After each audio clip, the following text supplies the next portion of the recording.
I wouldn't call it prejudice, but I had culture shock. And a lot of it has to do with politics of the Middle East. You grow up in the Middle East and you're exposed to one side, but you've also experienced things. And I refer to the junior year abroad students. They knew what we experienced because they had lived there for a year. Most of the people I encountered in the graduate college had not done so.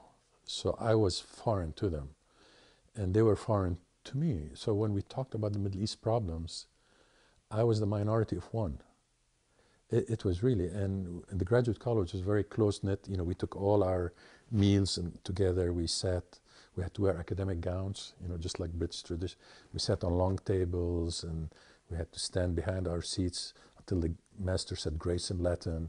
So it was very collegial, and you had lots of nice conversations on tables and things like this. And anytime I talked about Middle East, they would laugh, and especially we're talking about the Arab-Israeli problem at the time that was festering and things like this. And I would say, oh, I'm sure you'll see my viewpoint. They all would laugh.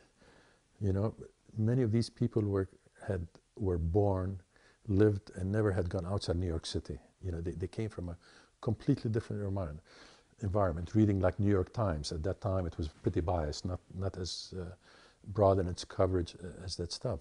And they had never known any other viewpoint, just like I had not known any other viewpoint.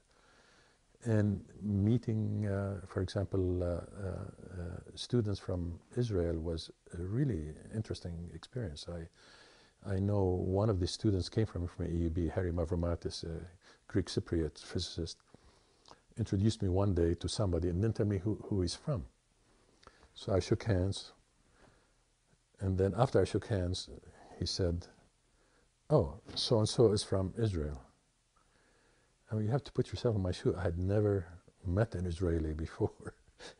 And it was a very funny feeling, so I had to learn to go through these experiences and adjustment. And we'd go to a dance at Vassar or somewhere, graduate student, and people would try to fix me up with somebody. And who's that girl?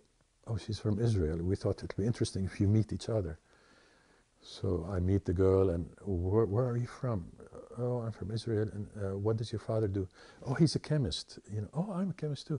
What does your father do? He works at the Dimona nuclear reactor.